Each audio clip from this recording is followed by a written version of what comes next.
আজকে মাছের মাথা দিয়ে একটা রেসিপি বানাবো। অবশ্যই অনেকেই দেখেছো, আমি এর আগেও আরেকটা ভিডিও দিয়েছি। যারা নতুন বন্ধুরা আছো দেখতে পাওনি, অবশ্য তাদের জন্য তারা দেখে নেবে, আর যার ভালো লাগে অবশ্যই দেখবে।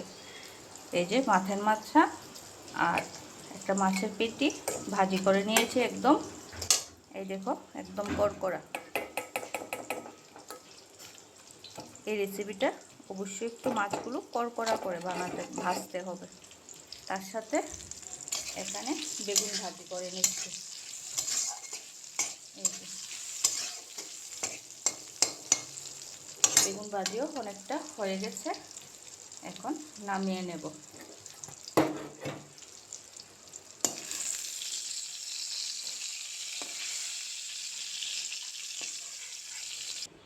এই যে আজকের রেসিপিটার জন্য এই চিড়াগুলো লাগবে।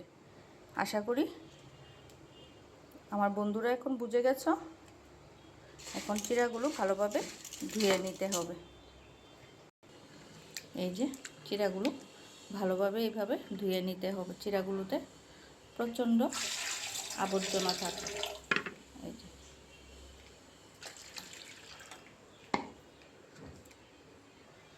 এখন সেই বেগুন ভাজার তেলটাতেই আর একটু তেল দিয়ে দেব। দিয়ে এখন যা লাগবে সম্বাসের জন্য, এই যে লাগবে মেথি। খুলতে পারছি না।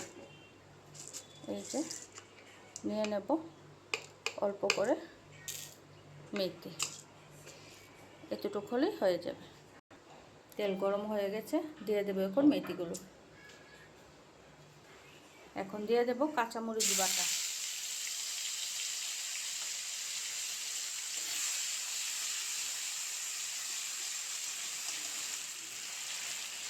দিয়ে দেব স্বাদ অনুসারে লবণ। দিয়ে দেব হলুদ গুঁড়ো।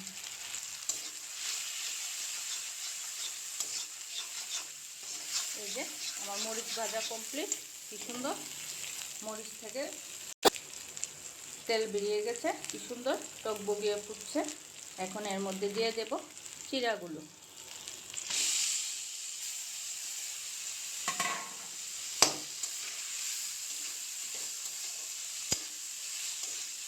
চিড়াগুলো দিয়ে গ্যাসের চুলার আঁচটা একদম লো ফ্লেমে রেখে হালকাভাবে ভাজি করতে হবে।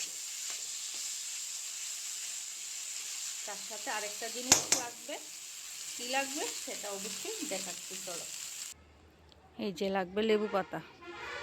এখন গাছ থেকে দুটো লেবু পাতা পেড়ে নেব। এই যে লেবু পাতা নিয়ে চলে এলাম। পাতাগুলো দেখুন কি বড় বড়, একটু ভালোভাবে ধুয়ে নেব। লেবু পাতাগুলো নামানোর আগখানে দিতে হবে, তাহলে সেন্টটা খুব ভালো আসবে। এই গাটাটা অনেক সময় অনেকে পেঁয়াজ রসুন দিয়েও খায়, কিন্তু আমার কাছে আবার এই মেথি সম্বাস দিয়ে খেতে বেশি ভালো লাগে।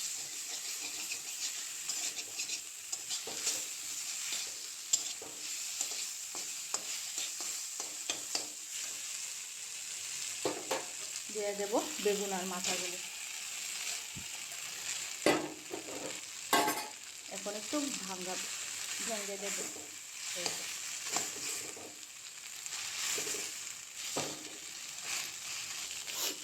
এখন লাগবে আদা, অল্প করে আদা একটু এটার মধ্যে করে একটু গ্রাইন্ড করে দিয়ে দেব।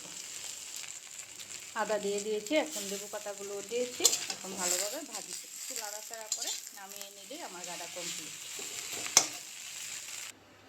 এই যে আমার চিড়া দিয়ে মাছের মাথা দিয়ে গাটা রান্না কমপ্লিট। কীরকম হয়েছে অবশ্যই কমেন্ট করে জানাবে। ভালো লাগলে লাইক কমেন্ট শেয়ার করে দেবে। আর এইরকম ভিডিও দেখতে চাইলে অবশ্যই ফলো আর সাবস্ক্রাইব করে পাশে থাকবে। আর তোমরা কে কী ভিডিও দেখতে চাও অবশ্যই কমেন্ট করে জানাবে।